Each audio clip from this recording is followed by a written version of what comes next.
crying out across the stars. It is the anthem of the players, crushed beneath the endless jars. When the packs are 99 and the servers barely run, then the game becomes a prison and the players say, we're done.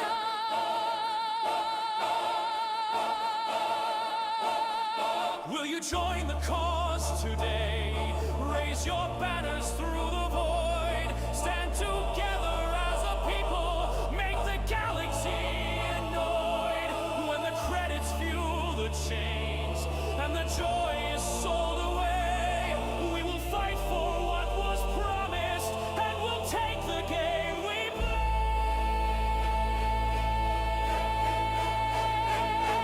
Will you buy or will you fight for a fleet that's truly free? Will you pay $100? Thank you. The Saints did win today. Wow. Maybe we even get a bug-free launch. Who knows?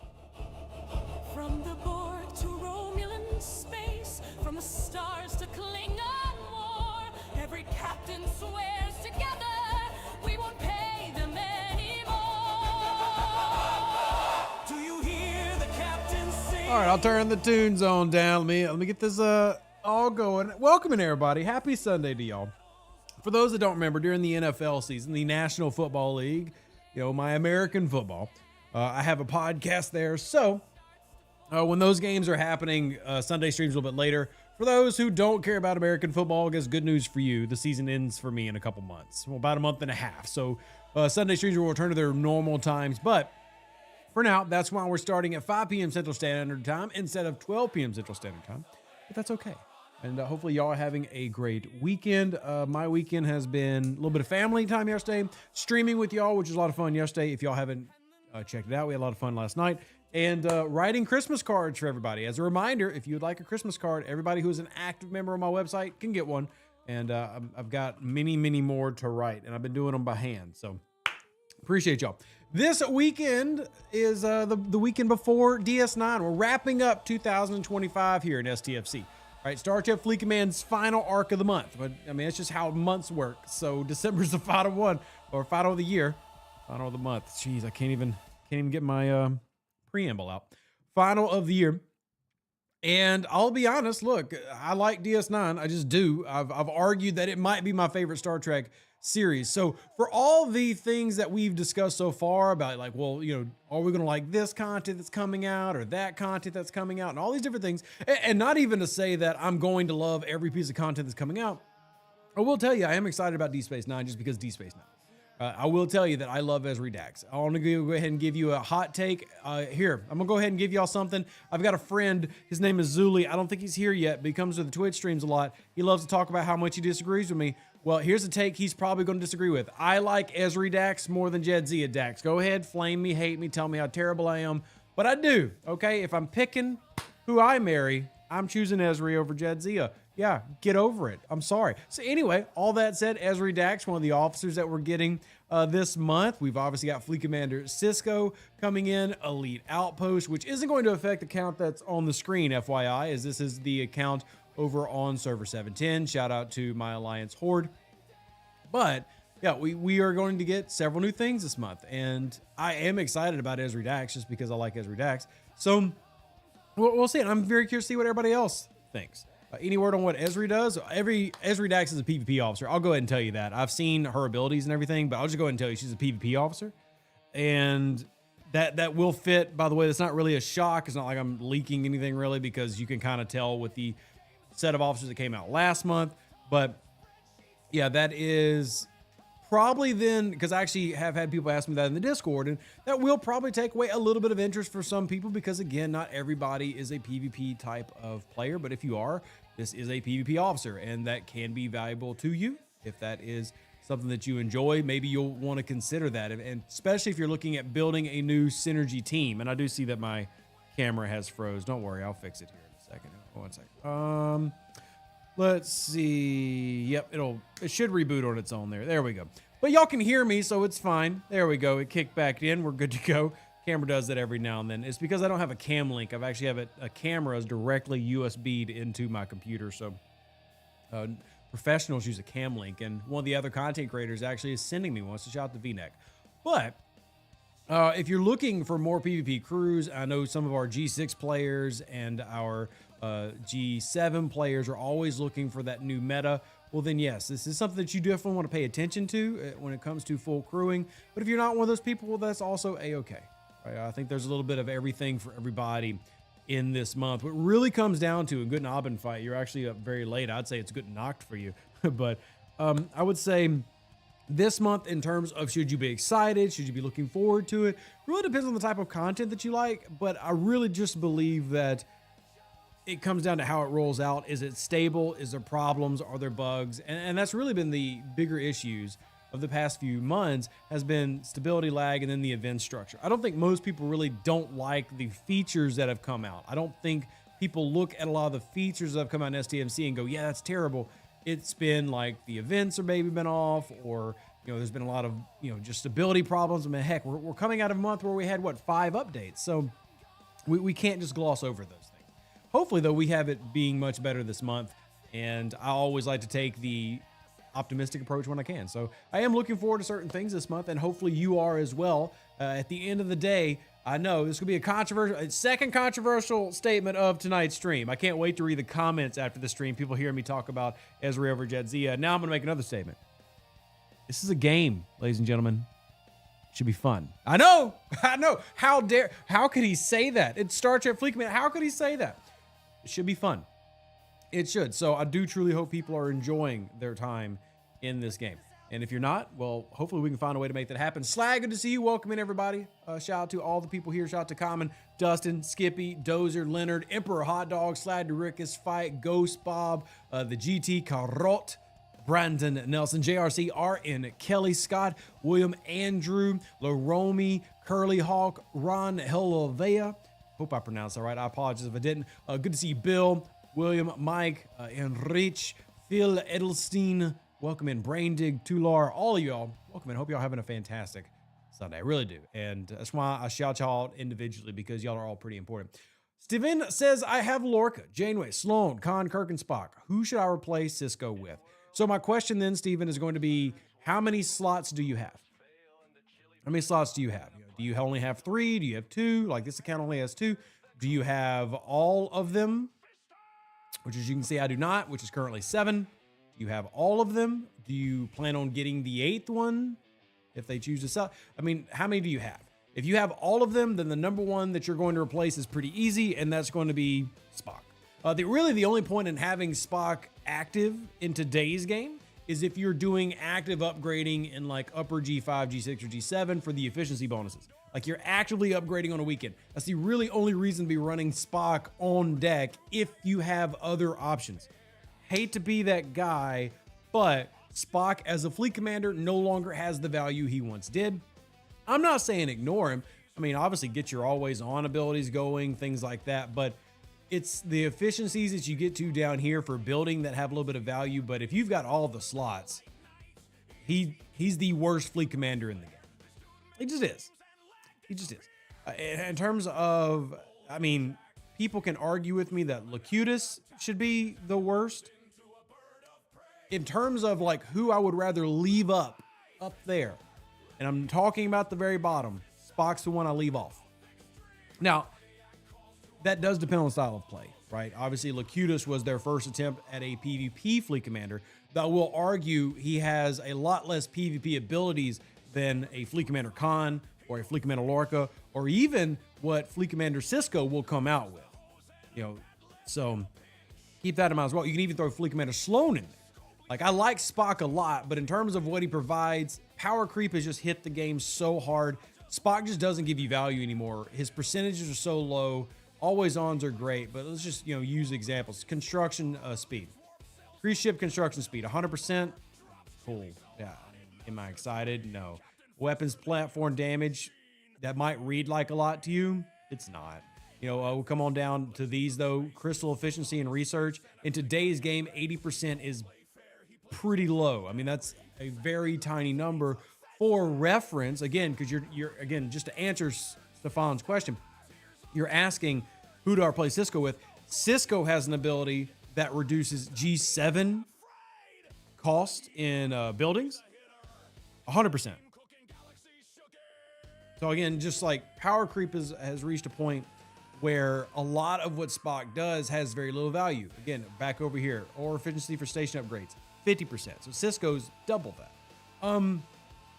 And the only reason, by the way, that like Kirk still maintains value is because he has some bonuses to just important things. Like, for example, he has a straight impulse bonus, which can max out at plus 40, right? He's got this one down here that if you're going through G4, G5, etc., as you level up, you get increase to this warp range. This is super valuable, maxing out at a 15% bonus. So if you've got 1,000 warp range, then that's another 150 warp range. That's nice, right? Because there's not a lot of things that improve your warp range. You have the quantum slipstream drive that can do it, but that's not accessible except for the augment faction with epic currency that could be hard to get as a lower level. So it's not certainly available just readily to everybody. And there's not just many things that do that. You have a handful of officers that do, but again, officers can be problematic because officers that increase your warp range, well, by nature are going to take away from combat abilities. So yeah, you can use Grush, but what are you sacrificing? So Kirk maintains some long-term value because he just has a couple of like really picky things that last a long time, right? We just don't have things that have power creeped into warp range. They've avoided that. We don't have a lot of things that power creep into impulse speed. We have a few officers, we have a few abilities, but there's not a lot. Whereas a lot of things that Spock has as a fleet commander, you can find in research trees, favors, artifacts. He just doesn't have that unique thing that says, I've got to stick with this. Because remember, when it comes to efficiencies for ore, crystal, gas, depending on what level you are, you could have 1,000+%. So adding another 50% is really not going to help that much. I like him, but it's the nature of Star Trek Fleet Command. An example, let's use increased damage against hostiles, 200%. Y'all remember what's coming out with Sisko? It's about 5 times that. Just the nature of games like Star Trek Fleet Command, power creep will always be a real thing that you have to consider when you're building out your game. And Spock just doesn't maintain that. He's still really cool though. Shout out to Spock, arguably, top 3 greatest Star Trek characters of all time, right? But not top 3 fleet commanders, that's for sure. Anyway, Steven, sorry for spending so much time talking about it. I mean, short answer is if you're a G7 player, which I'm going to assume anybody that says they're G7 is a spender. There are some exceptions to that rule. Shout out to James Bond. If you're a spender, then Sisko is certainly a very tempting buy, and for good reason. So, Demon Chris says, can we quickly run through the free-to-play sourcing for Fleet Commander slots? I have 4 currently at Ops 50, but I can't remember if I'm missing one. Yeah, we absolutely can. On an account that doesn't have very many, so let's just go ahead and do that. Number 1, the building itself can provide 2. So the building, you get obviously a Fleet Commander spot. Once you unlock the building, you get a second one for free once you get the building to level 40. You also have another one in the Syndicate path that is for free that happens at level 40. So there's 3 of them right there. And then you get down to the very end. Not many of you are probably close to this, but there's actually 2 free-to-play Fleet Commander spots in just in the Syndicate. It's back at 65. Now, Stefan might be close because, again, G7 player. Many of you who regularly watch my content aren't going to be close, but still good to know about, like, down the road. Fleet Commander spot right there. This update coming with the Elite Outpost and the update to the refinery. If you didn't know, if you didn't watch my video, another Fleet Commander spot is going to come through that. There's a Fleet Commander spot that's regularly sourced via event stores, which is a former paid-only slot. So there will be several free-to-play slots available, just depending on what ops level you are, where you're grinding. And there are a couple that are through Syndicate. Again, this is a big reason why we tell players, like, you're getting into G4, you're getting into G5 and stuff, please make sure you're doing DTI, you're progressing through your Syndicate. There's multiple free, Fleet Commander spots for free there. There are 2 via the building, 1 free-to-play in the event store. And chat, I feel like I'm missing one. Help me out. I feel like I'm missing one, but yeah. Slack says Spock reduces 7-star UC gas need for the Academy by quite a bit. Now, again, I do want to just re-preface what I said before when I was talking about Fleet Commander Spock not being a top one. I do still say if you're actively upgrading something, put Spock in. Like if you actively, like let's just say it's a weekend SLB, you're actively going to upgrade something, put Spock in. If you're not upgrading anything, like it's the middle of the week, it's a Tuesday, who upgrades something on a Tuesday? Get him out of there. But if you're actively upgrading, more is more. Obviously, I'm really big on that. I say it all the time. More is more. So yes, you don't want to like dismiss the 50% he might provide or the 80% over there. Just he's not worth maintaining at all times. Now, if you're one of those people who doesn't like to micromanage their fleet commanders and you're just simply not willing to put that time in, and let's just say you do no PvP, well, I guess I can hear the argument. We're going to get stuck on this topic a lot today, but I guess it makes sense with Fleet Commander Sisko coming in. I can understand the argument being like, okay, I'm just not going to run Locutus at all. I think Locutus does have some things that, may be valuable to some people. The Armada buff's really not applicable to most of you. The lower level you are, the more Locutus can help you. And kind of the reverse is also true. The higher level you are, the more Spock can help you. Like Spock has real no advantage for levels 1 through 50-ish in terms of like what those bonuses provide. But when you're getting into like the upper stages of G5, you're into G6. So that would be in the upper 50s, you're in the 60s, you're in the 70s plus. Anything you can get that helps efficiency, absolutely worth utilizing. But you don't really get a need for that at low levels. The materials and resources they hand out like candy in G3, G4, and G5 these days has made Spock even less valuable. So if you're a low-level player, most of you who are watching probably have no need for help on Dominion solos. But if you're still at that point where you're trying to punch up on Dominion solos, then yeah, this guy. Increased critical damage on solos. Again, this guy. Armadas are still something that G3, G4, and even G5 players are doing a lot of. That mechanic, that has more value than Spock. For you people who are unlike Rev, one thing about Locutus that is different, and again, this was their first attempt at a PvP fleet commander, is he's actually got a pretty well-ranging set of stats. For example, he improves protected cargo, which if you're out there and you're like, Rev, I don't PvP, I don't need Locutus giving me more shots to my interceptors, and I don't need more weapons damage on my kinetics. Cool, you probably still want protected cargo. So again, just depends on where you're at. Anyway, we spent a lot on that. If we end up talking about Fleet Commander Sisko all night, I guess that's fine. Obviously, it's an important topic. Holmes says, are there any ways of grinding Sigma Tritanium? It's my biggest bottleneck at Op 63. Mining it seems like a waste of time. It is a waste of time, in my opinion. Rating, I know, that's terrible, but Sigma rating is an option. The ticket events on weekends are really big. A lot of the events now have gotten increased Sigma payouts. Don't forget about your Continuum refinery. There are actually several refineries now that pay out Sigma materials. When we switch this account over to a G6 account, which I will do in a bit after I'm done with my dailies, I can show you some of those things if you've missed them. Events are big, but there's also a lot of like Sigma Tritanium in your refineries if you're not doing your refineries. Make sure you're doing those. Also, maxing out your Monavine. So once you max out your Monavine and you get the skin for the Monavine in your independent archives, it will pay you out Sigma every single day. Now, you won't get it if you're a low level, obviously, but max out your Monavine, which you can do as early as Ops 51, and have that skin for the Monavine unlocked. There you go. That's more that you'll pull every single day just via your IA building. For those that don't know, skins for your ships that would improve refineries like the Voyager, the Monavine, etc.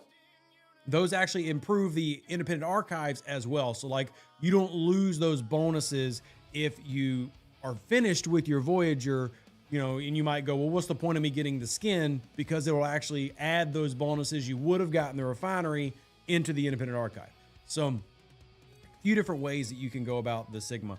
Truthfully, it kind of comes down to how fast you're moving. Like my level 63 account doesn't notice any Sigma pain at all, really, but I'm also not moving very fast. I mean, I went to 63, a month ago or 2 months ago, month and a half ago, something like around November. So about a month ago. And went to 63. I've got a tier 7 Akira. I'm actually ready for a tier 9 Akira. I'm not hurting at all. But in that same time span that I've gone to 63, I could have already gone to 66. I really could have. So I honestly could have already pushed 70 if I wanted to, just based on, progression, where if I wanted to be an ops progression player, I could.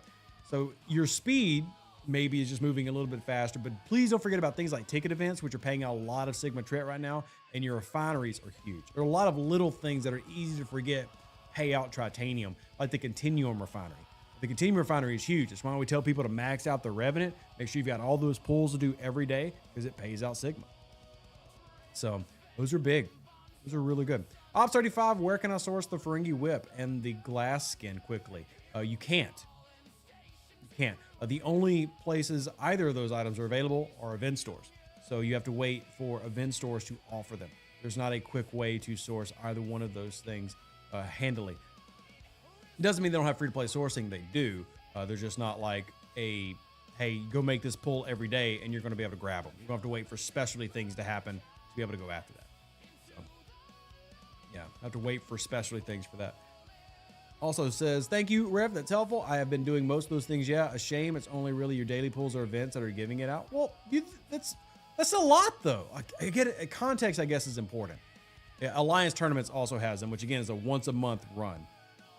Context is important. The amount of Sigma resources being paid out now compared to just 1 year ago has basically quintupled. I'm not exaggerating.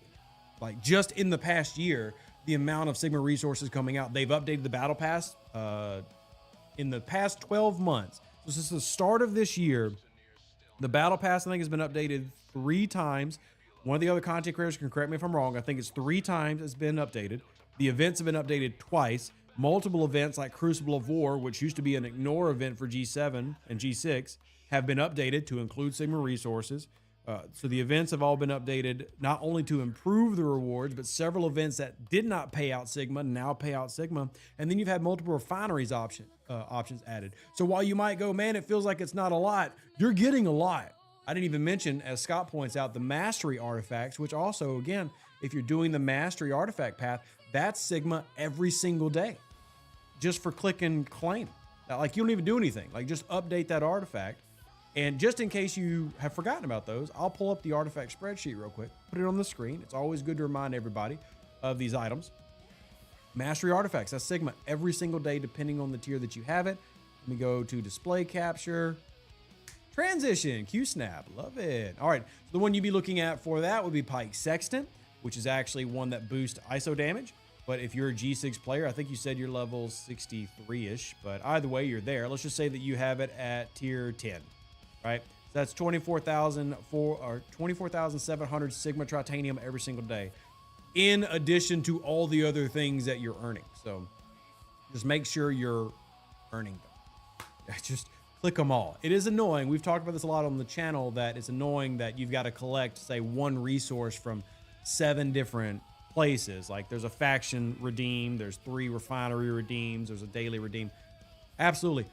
But there's a lot of stuff, right? And 24,700 Sigma Tritanium every single day is a lot if you're in Sigma. That's a lot. So, and that's not even maxed out. Maybe you've only got tier 8. Well, tier 8 is still 13,000 a day, right? So again, depending on where you're at as a player, there's a lot of stuff to be had. It is annoying that it's all over the place. You know, it really is annoying how you have to come to a stream on a Sunday evening, ignore your family, hang out with Rev, and find out where all the Sigma is. But there is Sigma to be found. And shout out to Scott for calling out, because I didn't even think of rattling it off as we were talking about all the different Sigma. So Slag says laughs in G7. Slag is one of our whales. If y'all hate the Sigma trip bottleneck, just wait for the Sigma Parsteel bottleneck. And what's crazy is Slag hasn't even actually seen how bad it is, because obviously nobody in Sigma's really gone past 73 yet. We do have a couple people who have done it, but y'all really want to see a Sigma bottleneck? Y'all should see what 79 to 80 looks like. Feel free to go plug that into your spoxclub.next or whatever. Have fun. Come back to me and let me know how much you enjoy the game. So anyway, it is good that things improve. And if there is a negative to some of the improvements that have come out this year, is they've added a lot of ways to get things like Sigma, but they've added it kind of piecemeal, all these different places. I mean, heck, there are multiple factions that you can redeem for Sigma materials, or Sigma resources rather, every day. But are you doing that? Like, are you spending those materials? Maybe not, because again, the things are all over the place, and it can be annoying to try to keep up with all the things that you need to do. Speaking of things I need to do, I need to go grind freebooters. So, heard you mention the Monavine skin. Did you say you get it when you finish it in the IA? I don't have it. No, I said that once you get it, The skin adds to the rewards in the IA. The IA does not give you the Monavine skin. But if you get the Monavine skin, like Event Store, or if it shows up in an Alliance tournament or something, the rewards that come with the skin, which the skin is just improving the refinery that exists, that gets added into your IA. The IA does not give you the skin. It simply will allow you to continue to get the rewards for those items instead of them just being cosmetics. That's the difference. So, yeah. Hydrogrum says, my alliance just merged with one that does territory capture. Does this event score per ship, per system, or just by minutes? Per ship, per minute. So if you've got 8 ships, put all of them in the territory. All of them will accrue points. If you've got 4 ships, put them all in the territory. All of them will accrue points. Per ship, per minute. So, yeah. You get the Mark II Monavine skin from the Alliance Tournament Store once your Emerald Chain is high enough. Correct. I actually don't remember if the Emerald Chain is high enough on this particular Alliance. I don't remember which it is. Because, see, like, some of the skins are kind of silly. Like, why is the Assimilated Stella skin, a loop that is for G3 predominantly, locked behind Emerald Chain 24? I don't know. I don't remember where it is in here. Because, like, you got the NX-01, the Binary Cutting Beam. Where is the Monavine? Voyager Blueprints. That's good. Yeah, see, there's the Armored Voyager, Fuchsia Glass. Where is the Monavine? Is it something ridiculous like 30? I bet it is.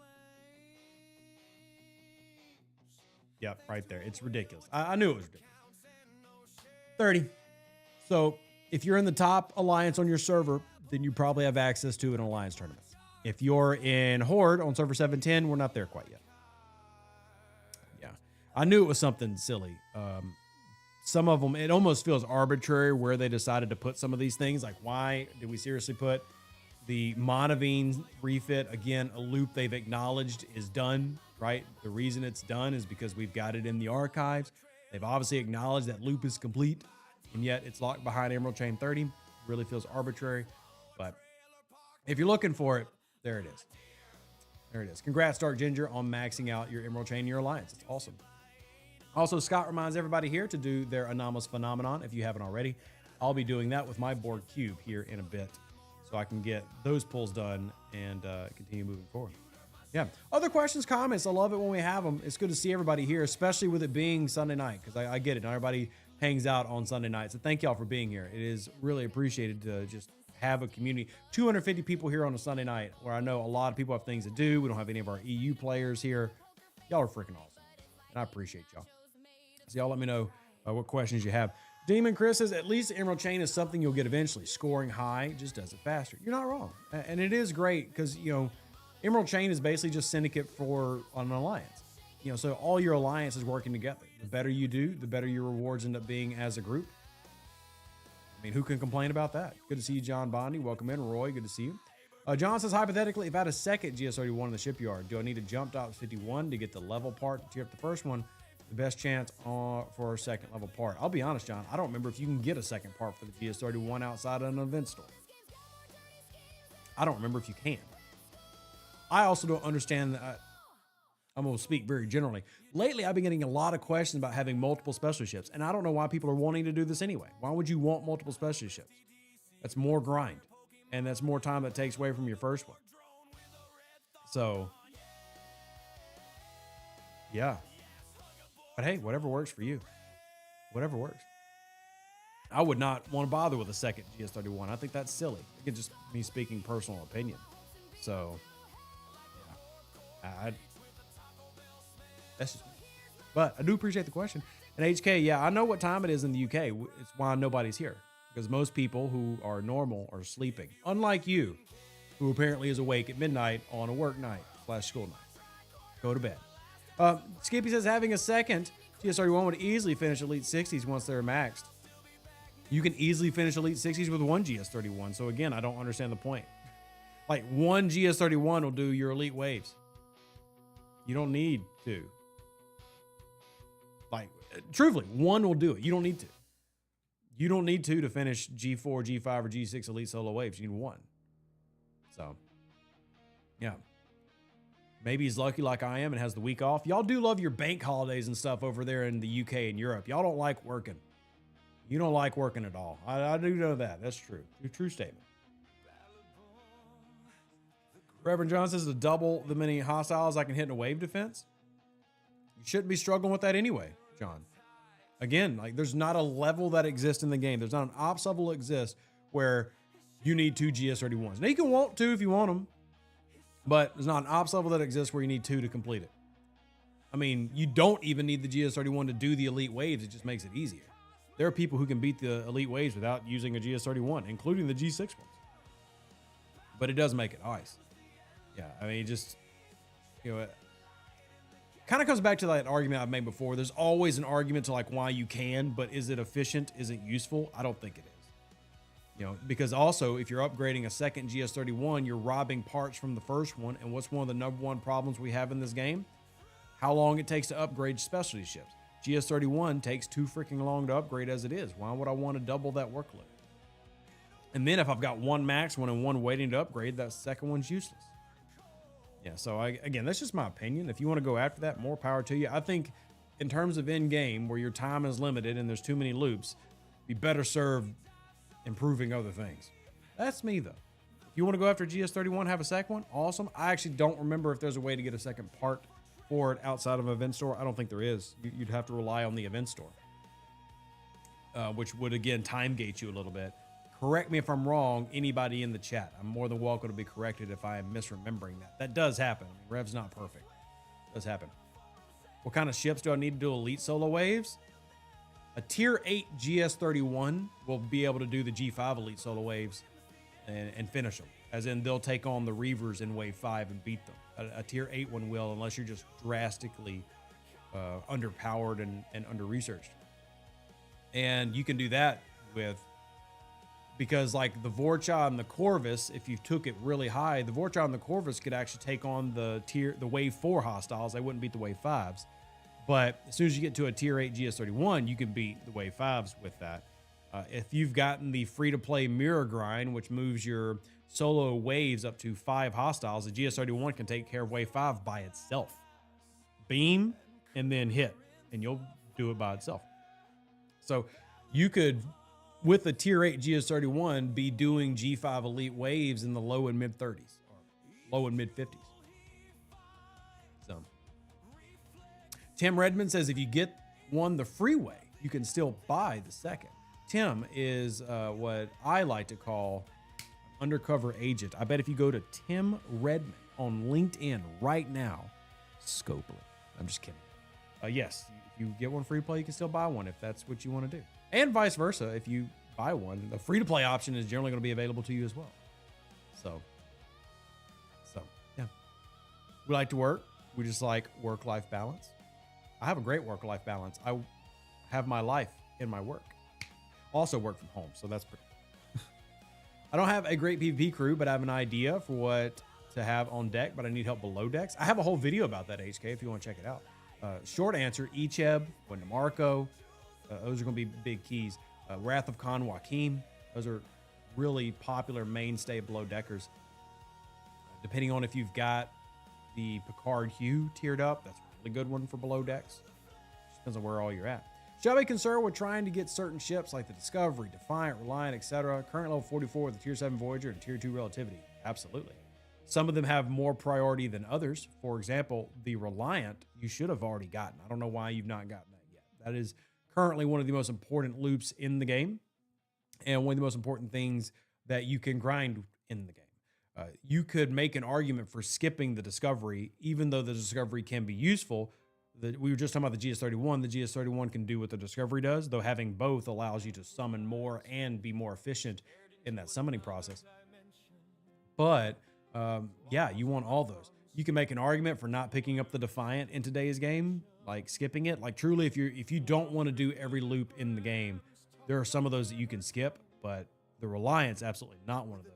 Nor is the Relativity, in my opinion, nor is the Revenant, in my opinion. The NSEA, still no, in my opinion. Like I would still get the NSEA, though its importance has started to drop below other ships. But yeah, specialty ships are still the name of the game. Like as annoying as it is, I know many of y'all are Star Trek fans, but in this game, Specialty ships are the name of it. The only time faction ships are the most dominant ships in the game are the premium area of the game. By the time the average player gets to level 70, specialty ships will be the thing. By the time, for example, level 40 right now, the best ships in the game are specialty ships. Level 50, the best ships in the game are specialty ships. Level 60, technically it is still the faction ships, the Rotara and the Enterprise D, the Dare decks, but you could also be level 60 with a 2.5 billion powered relativity and say, well, I don't care about PvP. I'm just going to go into G6 with a relativity. You can do that. People do it. You don't need them. Like, faction ships are useful. Don't get me wrong. You have mechanics like outpost and waves that require multiple ships, and having good faction ships is a great way to do it. But if you are a player that is hyper fixated on efficiency, specialty ships are where you should put most of your focus. As Star Trek fans, we want to collect Star Trek ships, and a lot of the specialty ships maybe aren't either not Star Trek ships or maybe not things that are like your favorite Star Trek memories. But if you're just out there trying to be as efficient as possible, specialty ships are probably the things that you're using and focusing on more every day. So Shinjo says relativity can be your biggest ship until you get an epic at 70. And while I do agree it can be, God, I would really not recommend that as a path. That's, for me, sounds like such a horrible player experience. But you absolutely can do it, and it's worth saying you can. For those that missed it, heck, I can show you how big relativities get if you haven't seen them. Here, 1 second. I'll show you a screenshot.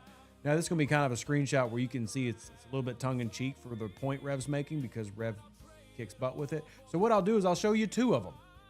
I'll show you me whooping up on a relativity, and then I'll show you a relativity whooping up on a vengeance. How about that? Will that make you happy? Of course it will. Who doesn't love screenshots? I'm going to give you both of them. That way you know I'm giving you an honest take. So here's a almost maxed, not quite there. This player needs a little bit of TLC added in to some of the research, but here is a relativity. 1 second. I'm actually going to block out the name of the player just because I don't want anybody shaming them. I'm not trying to shame anybody here, but you can just take my word for it that it's properly crewed. Here's my 3 billion powered Rotaran pretty easily taking down a relativity that, while it needs 3 more levels, was 1 tier from max. It's 14.4 build power. You could see how freaking strong they get, right? I mean, those things are massive. So you can clearly, in terms of like how far will it go, you can see why people would say you can carry that from G4. And it is kind of crazy to say. I mean, the relativity is everything the Borg Cube was sold as, because they told people when the Borg Cube came out, like at level 28, oh, this thing's going to take you all the way to 70. Sad truth is the Borg Cube really only becomes relevant basically at maybe level 56 to 70. Relativity is kind of the opposite. Like the day you get the relativity, you could take that all the way right now to level 70. So you basically get 30 levels if you wanted to relativity. Here's a positive relativity, so that's me kicking a relativity's butt. Who wouldn't like to be on this screenshot? Here's a relativity at 24 bill, topped out, taking down a vengeance. Who doesn't want that screenshot? Right? So like, I definitely like to give people the knowledge of here are multiple ways to do things. Would I recommend just relying on nothing but the relativity and playing the game? No, I wouldn't. I feel like that's not fun. Why? You're not experiencing the game. You're playing the game by the numbers, and I don't find that fun. And maybe you do. But there are definitely specialty ships that you can ride, GS31, relativity, etc., all the way. What tier is that vengeance? That vengeance is a tier 4. I mean, it's not a big vengeance. I'm not going to sit here and pretend it is. So obviously that vengeance does not have a ton of below deck spots, but does it really matter? 24 up to a 154, everybody's going to brag about it. And if you are the player on the left, ain't nothing anybody that can say that's going to make you feel like you did not just completely beat the dog crop out of a player when you took down a vengeance that's that big. Obviously, I teach people how important below decks are and how, power is not really that important, but that doesn't change the fact that at the end of the day, what do we like? We love screenshots like this. We love seeing my ship punching up super high and taking something down. We love it. It's a fun experience. It's cool. We've all done it. People are going out with Kumaris, putting with perfect PvP crews and taking down Valdors. We've been sharing those screenshots for years. Everybody loves being this guy. Nobody likes being that guy over there. So, yeah, you can absolutely ride specialty ships to the end of the earth if you want to. I just think there's a balance to be found where you can balance fun with efficiency. So, yeah. Some say the Vengeance player has never recovered. Yeah, I mean, the Vengeance has been a disappointment since it was created. And we warned people, tried to tell them. Some people didn't listen. Some people did. There we go. Tell you who didn't listen. Scopely. Scopely got really mad when people were telling them, hey, this thing sucks. Like, oh, you're being negative. Oh, it literally isn't what you said it was. So. Evening, Evil Corsair, welcome. Potato Chip says Elite Outpost. Most of us haven't gotten past level 53 Outpost. Yeah. What's your point? I don't know what your point is. Took first the damage XSLB, punching up a lot. Very nice, somebody. Bet if I would have went and explored a continuum area space, I would have seen you there a lot, wouldn't I? Somebody. Wouldn't I? Bet I would have. Bet I would have. Why does the Vengeance suck? First off, they gave it a firing pattern that is more conducive to PvE than PvP, as in its firing pattern is loaded to even rounds, 2, 4, 6, 8, etc. In PvP, keep in mind that when you release the Vengeance, if we're talking about players who are interested in PvP, I think I don't need to give y'all numbers to know what I'm about to say is true. Per capita, everybody's favorite words in the modern society. A percentage of the players, per capita, whatever, is higher PvP in the higher level you go. So more people at level 70 like PvP than people who are at level 40 as a percentage. So that plays into why the Vengeance reputation was soured so quickly, is because the Vengeance was hailed as this ship that's going to carry you into G7 and will wipe the floor with everything. PvE, you need a Vengeance. PvP, you need a Vengeance. Outpost, that didn't even tell you we're coming out yet, you need a Vengeance. Truth is, you don't need a Vengeance. What we've learned is you've got pure free-to-play players with no Vengeance in the Veil right now, A-OK. So it's more of the aspect of they told people you're getting a super ship. And what you got was a very expensive, good ship. And that's why everybody is so mad. You know how I just showed the relativity and how you could carry it for 30 levels? That's what most people would call value. Deservedly so. The Vengeance, you could actually, truthfully, never pick up the Vengeance and still experience the content of this game. And really progress fine. So, you know, when we look at the relativity, we talk about how valuable it is, it's because it has value for so long and how high it peaks. You can literally skip the Vengeance and still do content. You will not, you're not missing a beat. Whereas if you skip the relativity, you will feel like you're missing a beat. And that's the frustration. It's souped up G6 uncommon ship? No, because G6 uncommons will dog walk a Vengeance.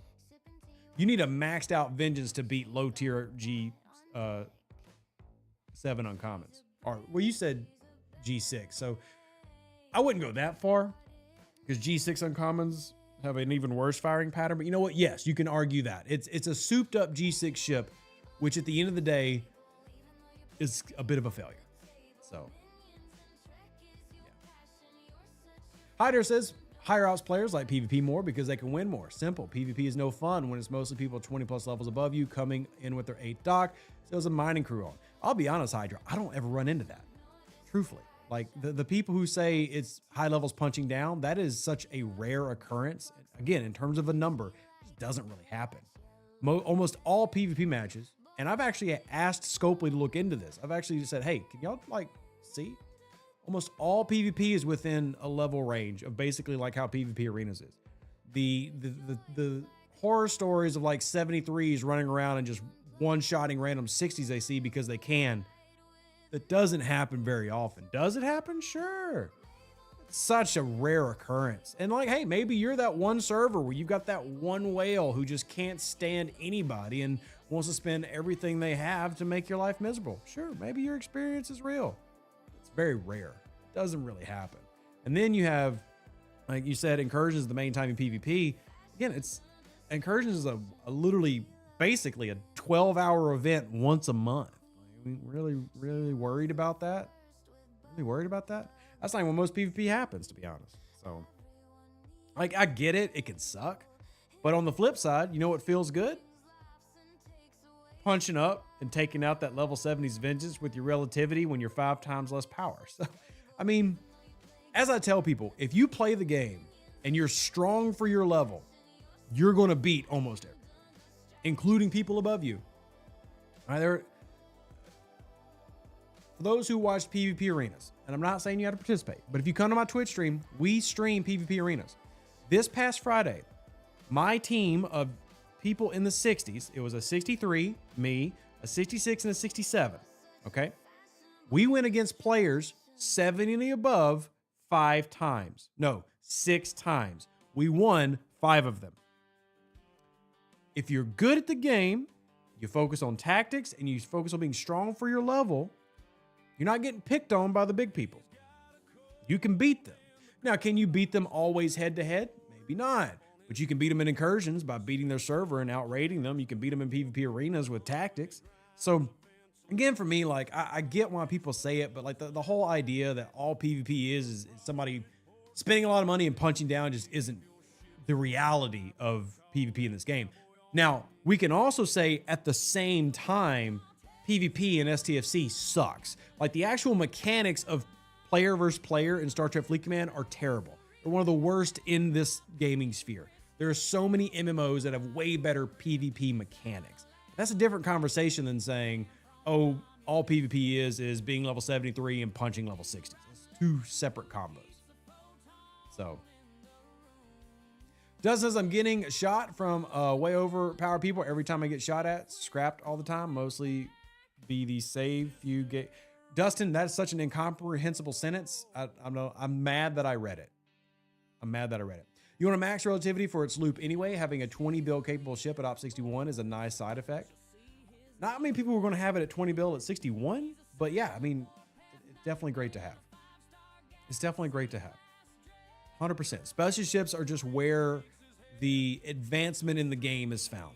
The new loops that come out, you want to engage in the new loop. Even if you don't spend into the new loop, you want to engage in the new loop, because a lot of the new stuff is going to pay out the stuff that you need, like Transigen, like Augment. You don't need to necessarily invest in it, but engage in those specialty loops, and that's where you're going to find a lot of the stuff that you need to ops up faster, max out your faction ships that you really care about. That's the path. So that's the big path. And so that's a bunch of rabbit trails today, but you know what? That's a lot of the conversations we have. Lots of rabbit trails. It's all good. Level 46, been waiting for a mat spin event to jump on. At this point, would it be better to just jump up before the arc instead of hold out? Jose, I would say I still wait for the weekends, but it's very clear that a lot of new events and new content currently are being designed only for 51 and above. Certain events are not being offered because they're not designing officers, for example, for people who are level 40. There's not. So there's less and less reason currently to hold back on upgrading, say, your ships or your officers for certain events. You don't have that value anymore. I would still wait for weekends just to see, but here's how I would say. Let's say that you're ready to max out your ship. Wait till this upcoming Saturday. If there's not an event, go ahead and do it anyway. If you get an event, awesome. So at this point, I would just say wait till weekends, see if you're going to get the event, because arc runners are different every month. One arc runner might say, yeah, this person, we think that players should get this event. The next arc runner might go, no, they don't need to get this event. So wait till the weekend no matter what, because that's when those events are typically going to run, and do it then. Also, if you're a lower level player, do keep your eye out for some weekly events that will run, that maybe it's COTA. Maybe it's, an event that you can take advantage of. And sure, maybe the rewards aren't going to be as great as fully unlocking an officer, but at least you're getting something for that return. But generally speaking, wait for an event, but don't just sit there and be hoarding 4 tiers of your ship and sitting for a month. It's very clear that they're going a separate direction with lower level players when it comes to events. Even if that can be very frustrating, we might as well just acknowledge the truth. So, yeah. For what it's worth, level 73, I've got enough stuff to do elsewhere that I'd rather slam my hand in my desk drawer than go find someone to PvP. Yeah, maybe. But I won't deny that those people exist. Like, there are a handful of people that probably are on every server that want to run around and punch something. On server 710, it's somebody. She picks on everybody. This is what she does. She comes to my base, knocks around, right? She finds my amalgam, takes it out. She just does, right? She just does. She doesn't do that. I'm talking trash. But I get it. What I am saying, though, is like, those are just unique experiences. Try to enjoy the game regardless of other people. That's just every MMO, though. You're just going to run into people in multiplayer online games who want to grind your gears. Yep, they just do.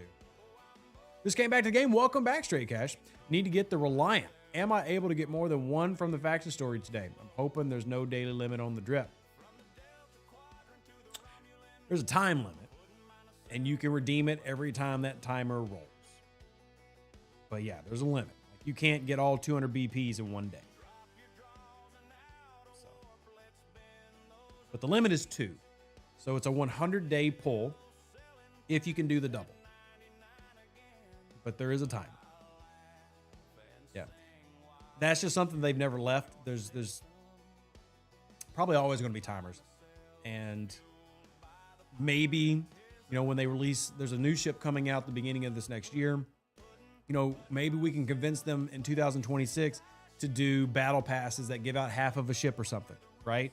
That could be cool. I mean, we might be able to get them to start testing things like that. It's been very clear that game design and live ops both recognize that the upper end of the game is not as robust as it used to be in terms of spending. There's just simply not the number of people who are willing to spend ridiculous money like Slag does. Love you, Slag, but you're level 73. Not enough people willing to do that as there was 2, 3, 5 years ago. And heck, the VIPs who are in the chat with us right now will tell you the same thing. Most people aren't willing to do that anymore. There are still a select few who are willing to spend that amount. Most are not. Scopely has recognized this. We actually had a call with On Call Doc, one of the former VIP moderators, just this weekend, and he was talking about how internally a lot of their conversations have shifted into getting more G4, G5, G6 doing small spend. And what those end up looking like are more battle passes, the weekly offers that are $10, $20, $50.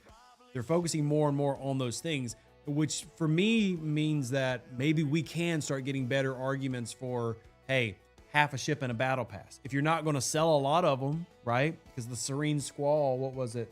Serene Squall only made 1 million gross revenue. Many of you are going to go, oh my God, that's so much money. Gross revenue, go ahead and take like 70% of that away. It's nowhere close to 100% profit. But compared to what that would do before, like where you would sell 3,000 in 48 hours versus 1,000, I mean, if you see that slipping away, when you want to change it around, so you start selling things that are cheaper. Would this have always been $50? No, there are times where stuff like that would have always been $100 no matter what, right? Would have these $10 offers been here before? No, there was a time where this just did not exist. Even though these will increase in price if you buy them, that's not the point I'm making.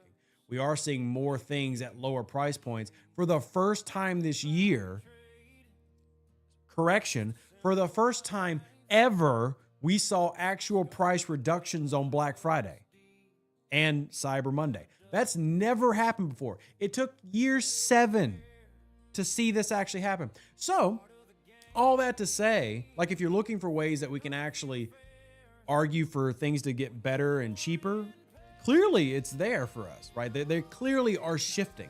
I don't feel like they have a choice. They don't have a choice but to shift. Now, many of you might go, I'm still not spending $50, and that's absolutely okay. It's your prerogative.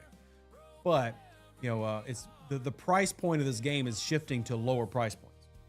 They don't want that, but it is. So if we can argue for, you know, ships and things like that to start showing up in other things, I'm going to make that argument. Hopefully you join me in that argument. I think most of us would enjoy going back to the days where, you know, maybe we would get an officer if we just bought the battle pass. Maybe we would get a piece of a ship if we just bought the battle pass. Hey, I'm here for it. I'm here for it. All right, back into the chat. Vasup says, curious, was that ship originally planned for December and pushed back, or did they actually skip a month on purpose? Well, that's tough to really know without them answering directly. There are a couple things that were supposed to come out at the end of this year that have been pushed back. There are a couple things that weren't supposed to come out as early as they did that they moved up. I will say this. the Flashpoints debacle, as in the massive like outrage over Flashpoints, changed a lot of their plans, because they were going to run an entire set of like what they saw with these interconnecting dots and cogs, and everything was going to play into each other. And like they released the first part of it and it got shut down immediately by the player base, and the players said, we hate this. And they went, well, crap. So a lot of things shifted from what was going to happen as of like early summertime to now. What all those things were, I'm not going to pretend like I've got all that information. I don't, but I can tell you several things have shifted, both being pushed up and pushed back. But I'm not going to pretend like I know what all those things are, because I don't.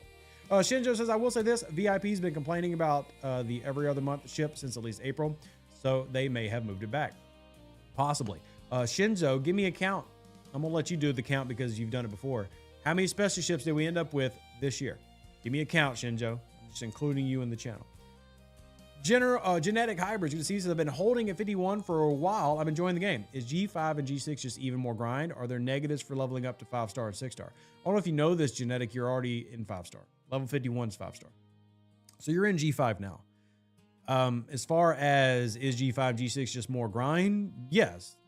The higher level you go, the more grind you will naturally find, because you're getting closer and closer to the paywalls.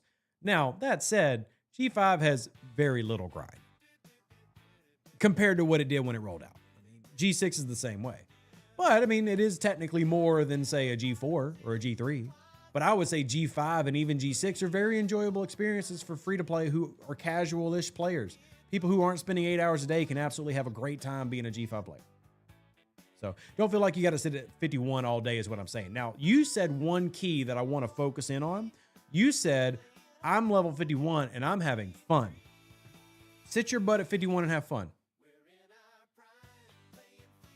Have fun. If you're having fun, there's no reason to do anything different. I know that sounds like a crazy take, but everybody listening, hear the sound of my voice as the guy trying to help you enjoy a Scopely game. If you are having fun where you're at, there's zero reason to move up. As soon as that fun starts to wane, though, that's when you start looking for other options. I've said it before. Not every level in Star Trek Fleet Command is fun. It's just not. Like, who's like, oh man, I can't wait to get to level 52. I can't wait to be 71. A lot of people who went to 71 are regretting it, right? Because G7 is real fresh right now and a little painful, right? It's, if you find somewhere that's enjoyable for you, enjoy it. And maybe there are people out there enjoying 71. I'm just using examples, right? If you're having fun, have fun, right? I spent a lot of time at level 60 on one account just because it was so much fun. I did the same thing at level 50. It was so much fun. 46, so much fun. 34, so much fun. If you're having fun, have a great time. If you're not having fun, then yeah, maybe a new experience like leveling up will be the good thing to do. But if you're having a good time, have a good time, man.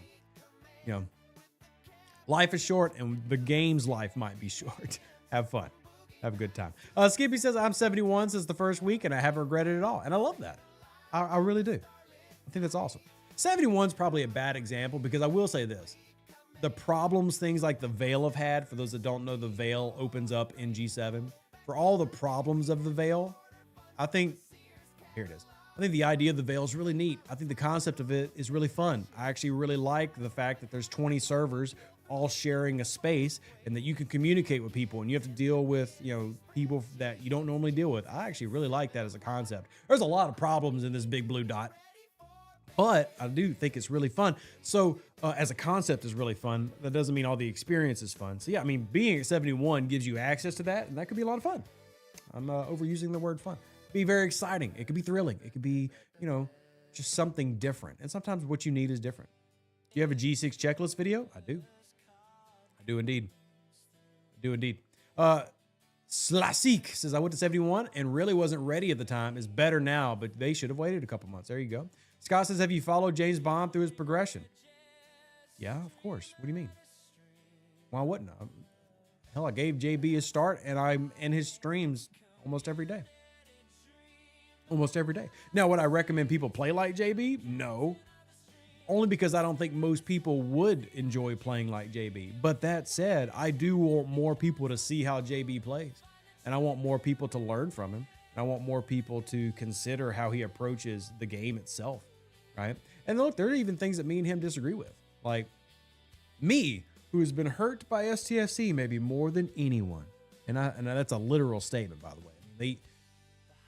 Many of you who follow me a long time know a lot of the things that they've done. Like, for example, 2 months ago, right, when I was sick and y'all see me making videos struggling to even speak and I get admitted to the hospital, have to have emergency surgery. Anybody message me? No, they didn't. Largest content creator, who cares? Right? So like, yeah, that can be hurtful. But you know, one thing that I'll disagree with James Bond on, I would say if you're enjoying STFC, you should give it money. I know, controversial take from Rev. That's the third one of the day. But what do I believe that for? Like, and to be clear, when I say give them money, I'm gonna like buy a battle pass. Like if you've been debating buying an extra dock, buy the dock, right? Because I believe that if you enjoy an MMO, you need to financially support it or else it won't sustain. As much as we like being free to play, if everybody was free to play, the game doesn't exist. So every now and then they've got to make a buck. So, I mean, if you're truly enjoying the game, like we just had a player saying that level 51, they're having a great time. Hey, if at level 51, you're having a great time and you never bought the second extra dock, the paid one, hey, sure, whatever, if you're having a good time. If you have looked at the past 6 months of STFC and you said it's going in the wrong direction and you hate it and you don't want to support that, don't spend any money. JB's just very much like, don't give him anything ever. Well, as personally as his playstyle. I'm not trying to put words in his mouth. Again, JB's great. If you haven't checked out James Bond's free-to-play realm, I would recommend it. It's both here on YouTube and over on Twitch. Highly recommend you check out him and all the other content creators I hang out with. It's always good to get varied opinions. So, Jay says, good to go. Really having fun and won't speed up from that. There you go. So their ops 51, the relativity is about to be 1.3 billion power. All ships at their ops level is max. And you're just cutting through every event. You'll be 52 in a week, 53 in January. Very nice, man. Again, as long as you're having fun, that's the key. So that's the key. Just getting everybody to have fun. Our boy says, I'm currently free to play. I've been level 53 for about 2 months now. Should be ready to move to 56 in the next week or so. Feel like I'm moving very fast through G5. And you probably are. Keep in mind that the economy has made that possible. The economy, I know there are still people who are like, man, I feel like I'm not making anything, but that's how the game works. These games work by releasing new big content to get big money spends, but they've got to speed up the old stuff to get you through there faster. And they've really hyper fixated over the past year to speed up everything. So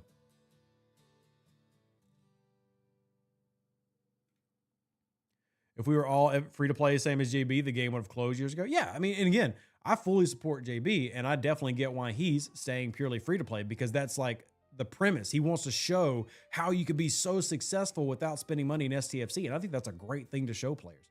At the same time, if we all decided to do that, well, we wouldn't have our awesome Star Trek game. We wouldn't have 300 people right here on a Sunday night discussing the best way to play Star Trek. So there's got to be a balance there. The balance to me is, you know, Scopely hopefully makes a good game. A few of us enjoy it, and you know, collectively we throw them $20 here and there, and we can have something that we enjoy while we continue to lose our hair and get bigger bellies. That's the hope. That's the dream. Scott says, I follow you religiously. You know that. Well, thank you, I guess. A little blasphemous on a Sunday of all days, but thank you. And I am literally but a man. Just remember that. No cults here. I'm just a man. How does Scopely make money from 100% free-to-play players? They don't. That's just the dirty truth of it is. Now, we can girl math it. We can do some TikTok girl math and say that technically they make money because the free-to-play or the krill that feed the whales type deal, because if there's not 2,000 people on a server, it's pretty boring. Who wants to play there? But realistically, you make nothing from a free-to-play. You're banking on the idea that there's somebody out there like a Slag who's willing to spend more than the average person would. So here's how all this works. You're making an educated bet that you can give the game to 100 people, but you'll make more money by hypercharging 5 people who are willing to spend than charging all 100 people the same amount of money. That's the gamble. So instead of saying, hey, I've got Star Trek Fleet Command and I'm going to give 100 people the opportunity to play it for $20 a month, instead you say, hey, I'm going to let as many people play it as they want to, so let's just keep the number 100, but I'm going to charge those 5 people who want to have everything right now, I'm going to charge them 5 digits a month. If they want to have everything right now, 5 digits a month. And if they have a couple people if they just have one person who does that, that's more money than if everybody was $20 a month. Simple math. If one person spends 10 grand out of the 100, that's more than 100 people spending $20 each. It's just math. So, how would you feel if they had ads? This game would die immediately. I would not play it. The worst way I think the worst games in the world are games that have ads inside of them. That is the worst. I think the population of STFC would collapse. I would rather this game continue to rake whales over the coals and try to make $10,000 from one people than put ads in it. I think more people hate ads than they hate spending money. There is nothing worse, in my opinion, than games with ads in the game. Give me a free-to-play game where I have the option to spend 10 grand or nothing. And people can argue, oh, one of them's predatory. Hey, I'm an American. If you can't stop predatory practices, then avoid them. Like, just don't play that game. If you're one of those people that you can't help yourself, you're going to spend $10,000, don't play STFC. Go somewhere else. Do something else. Sorry. Most people would immediately quit this game if there were ads. Like, I'm very confident in that opinion. I believe that if they rolled out and made an announcement and said, we're not charging you anymore, we're going to start running ads in STFC, I think half the population would be gone within 3 months. And I believe that to my core. I'm not just saying that to say it. I believe over 100,000 people within 3 months would leave STFC. It would die, which, by the way, would cause the revenue of the ads to tank anyway. So absolutely not. Absolutely not. So anyway, random question, but I appreciate random questions. Are fun. Random questions can be fun. Yeah, I would, even though I make content for this game to support my family, I would immediately switch to other games. If this game went ads, I would still make it as I transfer because I'm not going to sit here and pretend like the money I make doesn't matter, but I would immediately start switching games. Okay, ads, but whales and light spinners don't get them? No. Again, hypo. You don't understand. People don't want that. Absolutely not. Again, the game would die. Ads are a horrible direction. There's a reason people don't go that direction. Like, if you look at the highest grossing games in mobile, any history, the ones that do ads are always down at the bottom. But there's benefits to the ads. One, it's cheaper to make them. You don't have to put as much content. You don't have to have as much maintenance and upkeep. But they don't make as much money. And they definitely don't get the populations. Absolutely not.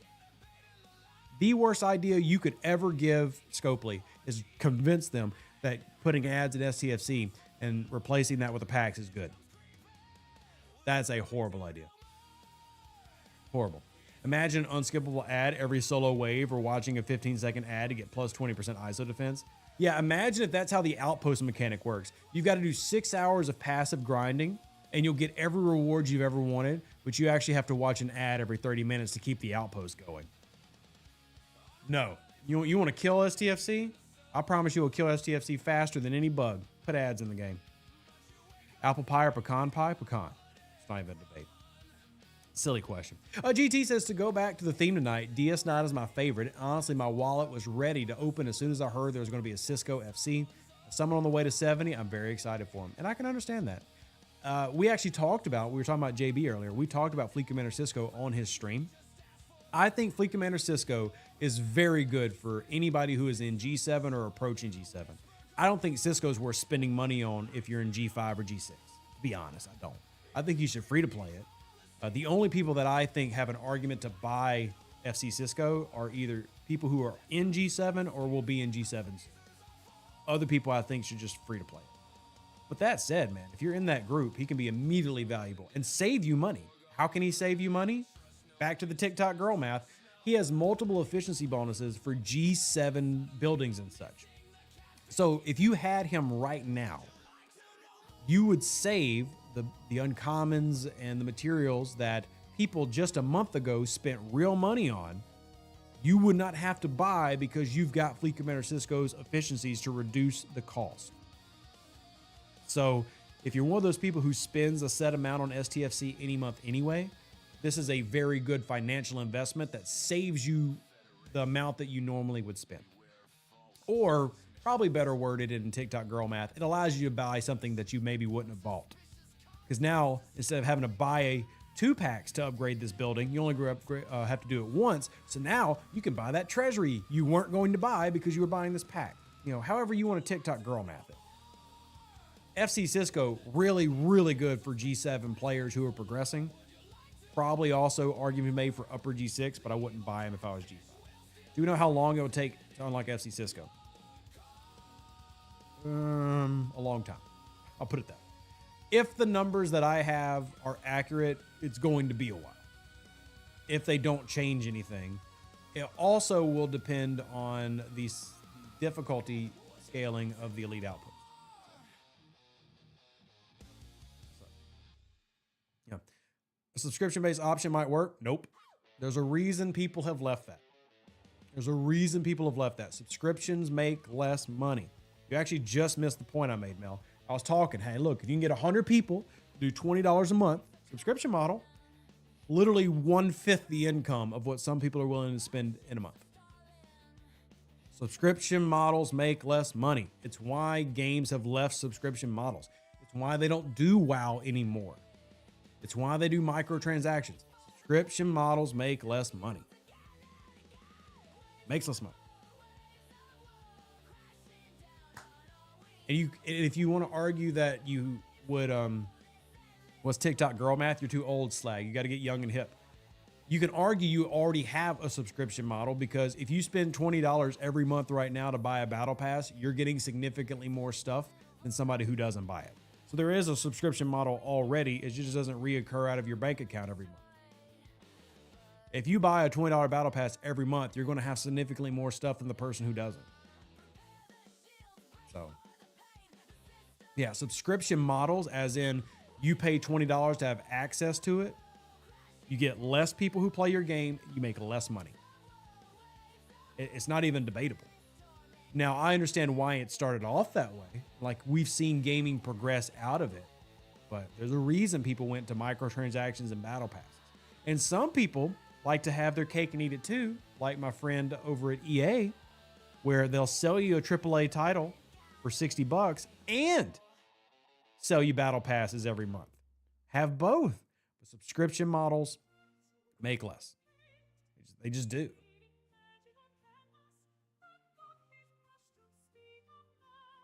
Particularly in mobile. But we're getting into very generalized statements. We've actually talked about this on my podcast a lot. If y'all check out our podcast on revdues.com, we've actually discussed these topics with people in the industry. And especially in mobile, you're just going to lose money. Just like ads would tank this game. You know, it isn't to say that like there aren't examples you can find of a game with ads or examples you can find of subscription models, but are they making as much as free-to-play structured games? No. Yeah, and here, I can pull up what it is in 2025. 1 second. But a couple years ago, and it's just random information for y'all to know. I know a lot of people aren't here for this stuff, so I appreciate y'all being here. Back in like 2022, I think it was like 60% of all digital gaming income came from free-to-play models. Let's see what it is now, and let's see if there's any study. In 2025,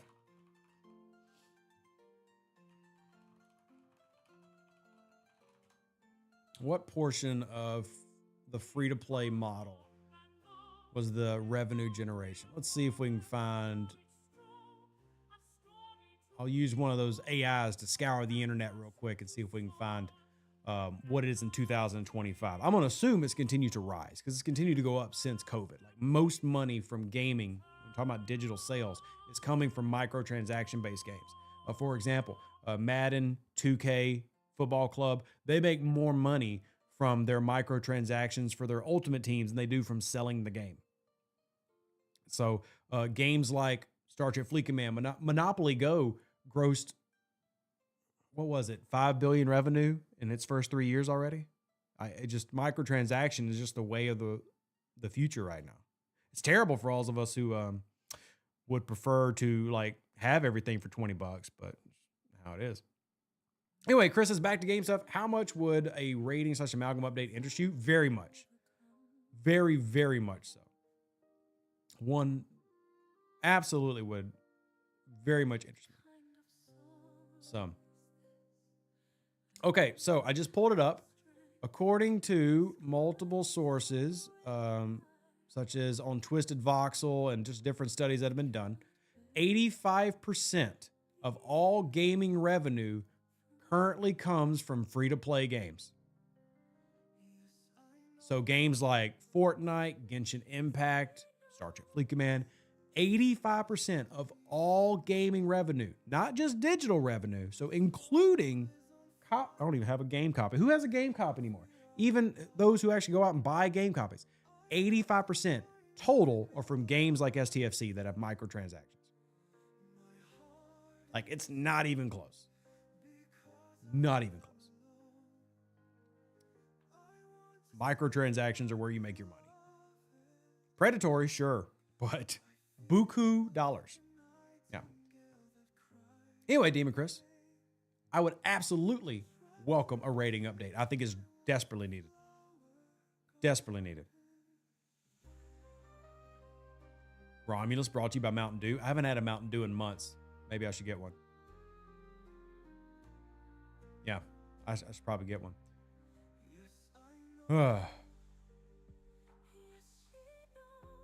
Let's see. What are the comments? I want to get some comments from people that I haven't addressed. Let's see. Man, there's a lot of y'all that we've all tried. Oh, hey, LaRomy. Well, LaRomy said he quit over ads. Good to see LaRomy. Trying to make sure I'm addressing everybody who speaks. Important to me. So, looks at the stack of console games on the shelf. Yeah, I mean, I'll tell you who gets console games. I'll buy physical games for my wife, but all my games are digital. Like Battlefield 6, that's digital. Hearts of Iron, digital. All of the stuff I get is digital. But if I buy, like for my wife, like for her Xbox, it's physical. So, Star Trek Online, what about it? Shout out to Star Trek Online. I'm glad it still exists. What about it? Budget Gunner says, I feel like if this game changes its method of making revenue, it's a strong sign the end is coming sooner rather than later. Well, they already are changing it. They're just changing it to being, it's still microtransaction, but they're changing the focus point. The price points are getting more focused on selling $20 and $50 than it is $100, which I think is a good change. I actually think that can stretch the longevity of the game. So, yeah.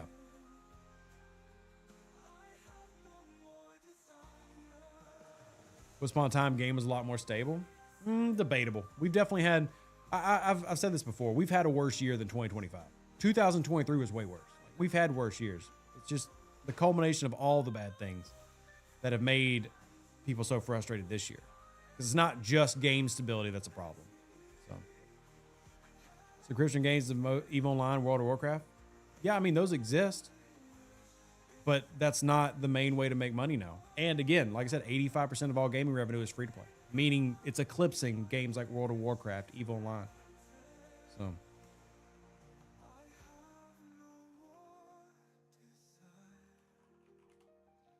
yeah, where we're at. I mean, heck, yeah, just out of curiosity, I Googled it. Since World of Warcraft has come into existence, which was way back in the early 2000s, it's grossed about 13 billion in revenue. And it's been out about 20 years. Monopoly Go, which has been out less than 3 years, has done half of that. Like, it again, it's subscription models are not the way to make the most money in gaming anymore. They're just not. Now, they could be a great like homage to players. Like if you want to be that dev team who says we care about, you know, not charging too much about players and you have got like some ethical line that you don't want to cross, awesome. But if we're just talking about companies that are out there for profit, microtransactions and free to play are the way to go currently.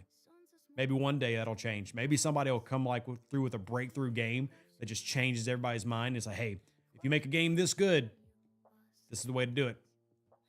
Don't know when that's going to be.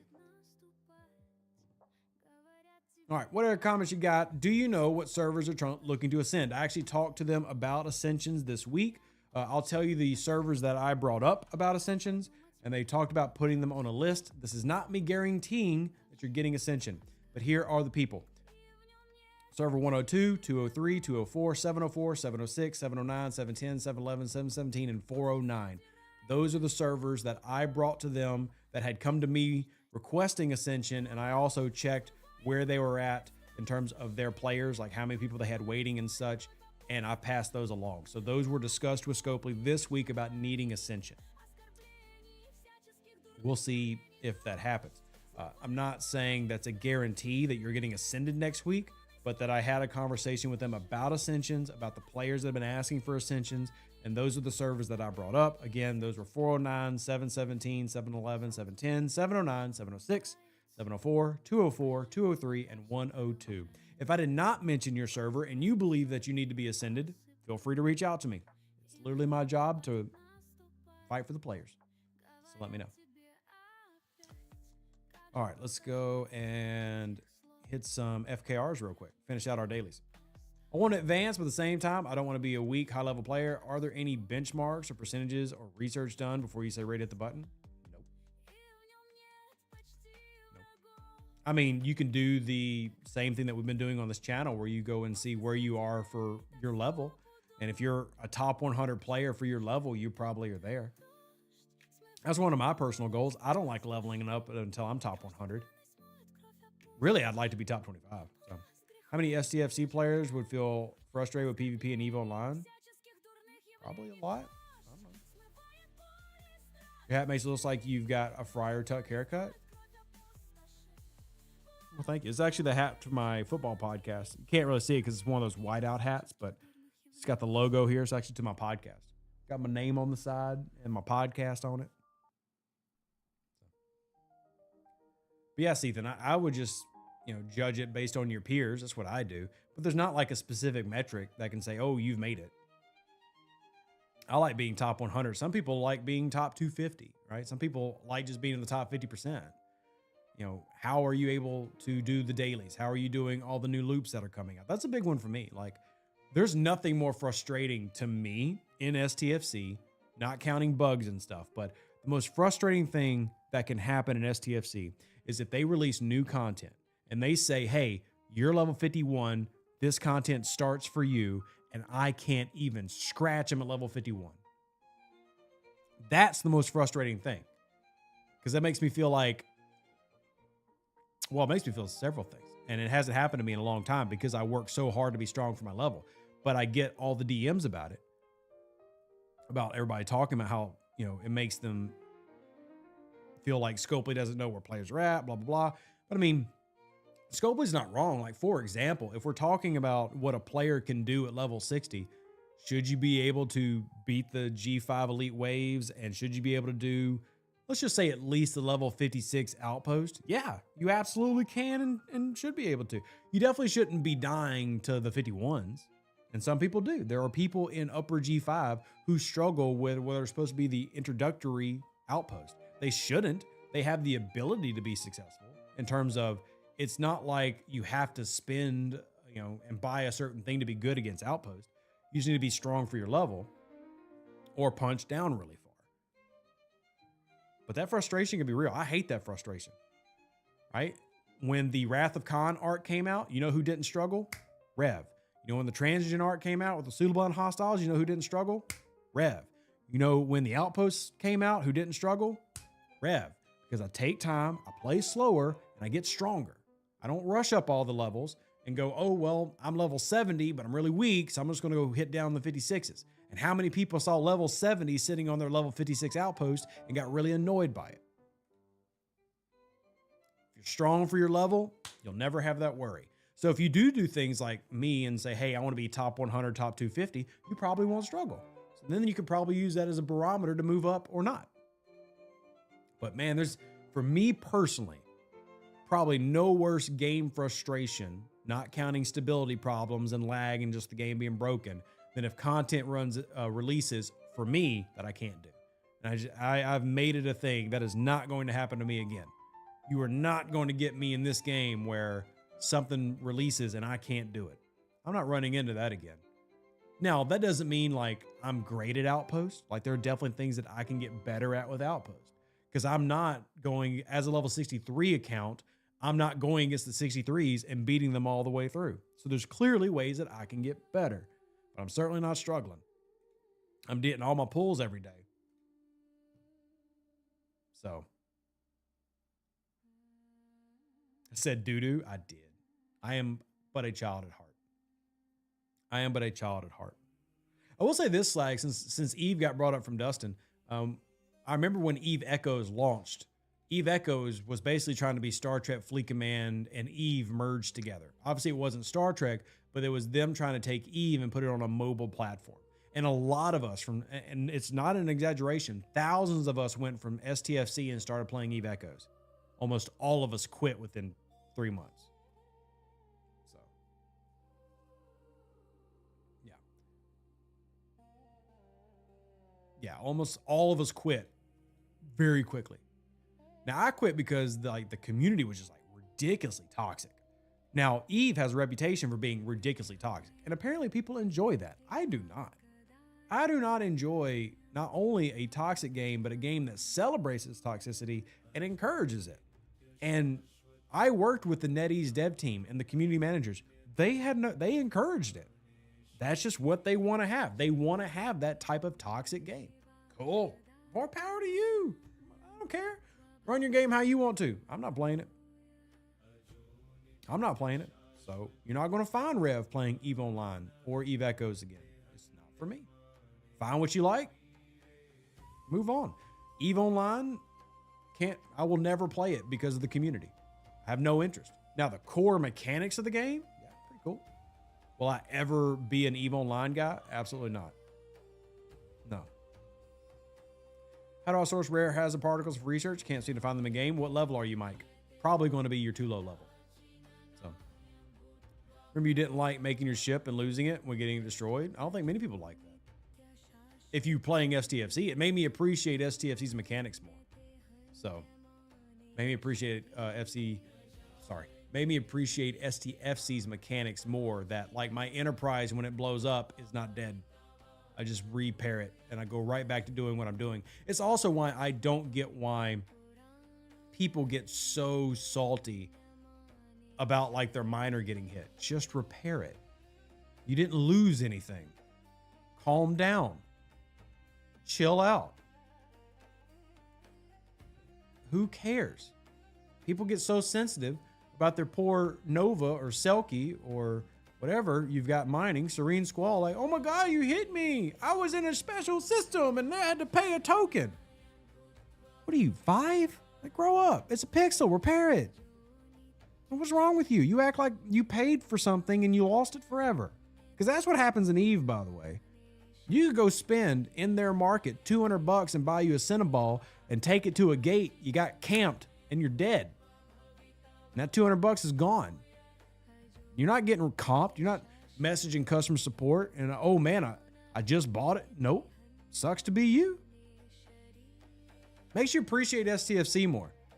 That's actually another reason why I'm so like against ridiculous rows. Like, why are we really caring if my pixel ships got hit? I can repair it. And unless you're Slag at level 73, where everything's stupidly expensive, you can afford every repair you do in this game by doing your dailies.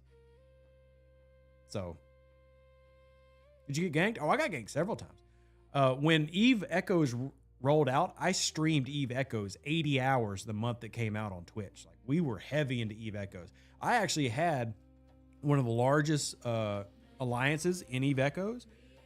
They did a contest for alliances making their own videos and stuff, like promotional. I think my video came in third. Like, we were a pretty big deal. But I did not like, I mean, at the end of the day, I didn't like the game. So, yeah. Token space though, supply on some of those is limited. Who cares? You can get more. Stop crying. Like, again, it shouldn't matter. People get way too Farmville about STFC for me. Which is why I don't care if you say I can't hit you. I'm going to do it anyway because I'm an American. Welcome. I'll do what I want to do. This is how we work. We're cocky buttholes. That's just what we are. And you love me for it. So, played EVE Online for 10 years and switched to STFC in January. Would not go back to EVE. Yeah. Yeah. I guess I'm just a dirty casual because I can't handle Eve. I'm sure all the Eve people who manage to listen to this somehow are trash talking how like a dirty casual I am and I don't play a real space game. Fair. But I like STFC's mechanics a heck of a lot more than Eve's. I wish I had Eve's graphics. That'd be much better. It was nice having Eve Echoes have 3-dimensional graphics. Remember, it was a mobile game. To be clear, Eve Echoes was basically just a port of Eve. A little bit less. I mean, it was 80% of Eve in a mobile platform. I mean, it was still much better graphically than STFC. Yeah. If you lose your 1 token a week to Transgen, then I can understand being frustrated by that. I can't. And I've had it happen. I can't understand it. But we're all different. We're all human at the end of the day. And as long as we treat everybody like humans and we respect everybody's opinion, we love each other, that's all that matters. We're one community at the end of the day. Slag says, even at level 73, I can afford my repairs without being a little baby. Well, I will say this, Slag. You do whine like a little baby in the streams every day. So maybe it's not the game that makes you whine, but the game that makes you whine. Love you, bud. You lost 2 super carriers and Eve a week apart. Set my skill queue and took a break. Can't blame you. So why can't we have Eve-like graphics? Yeah, I mean, I definitely think that it's back to what I was saying earlier. Like, at the end of the day, like, I love STFC, but I'm not going to argue that its actual PvP mechanics are great. I'm not going to argue that its graphics are great. I still love the game. I love this community. I'm very passionate about the game. But, bro, it's 2025, and we literally spend 90% of our time chasing 2-dimensional red triangles. Like, let's not sit here and pretend like we're on like the cusp of anything great when it comes to gaming as like we're breaking through into the future. Chasing red triangles is not the future of gaming. I'll go ahead and let you know. Still can be a good game. We have fun, but yeah, we're kind of lacking in the whole graphics department and all the cool stuff that other games have. We don't got it. We're literally chasing a 2-dimensional screen in 2025. It's a little wild when you think about it. Like, for example, we were talking about Star Trek Online. Hell, Star Trek Online came out 13 years ago, and it's got a 3-dimensional galaxy. It still travels 2-dimensional-ish if you're traveling through the galaxy, but they at least made an attempt. So, yeah, 15 years? Oh, yeah, it is the 15-year anniversary this year. Wow. Anyway, we're going to wrap up for the day. Do have content for y'all tomorrow. Obviously, we've got big stuff coming Tuesday. If you are not following the Twitch stream, that's where we give away our battle passes. If you would like to sponsor a battle pass giveaway, hit me up. Anything that we give away is sponsored by y'all, FYI, if you did not know this. So I'm no longer partnered with Scopely. I've not been partnered with Scopely for a long time. They do not give me battle passes to give away. It's the community that supports this channel that makes it happen. If you would like to do that, please check out my website, revduce.com, or check out the PayPal, Venmo, Cash App links, whether you're helping pay for the medical bills, helping with my friends, my family, my kids, all the different things. It's greatly appreciated. Remember, people like me can't do what we do without people like you. So even if we disagree on token space hits, I'm still the guy you go to for helping you get Ascension or helping you find out what's the best crew to use in PvP or whatever it is you want to do. So if you want to support that, greatly appreciated. Or if you want to stay free to play, like the video, least you can do. Appreciate all of you. Love you. Thank you so much. Thank you for supporting me and my family. I'll see y'all tomorrow. And An even better outro than the intro. For the Empire and glory to your house.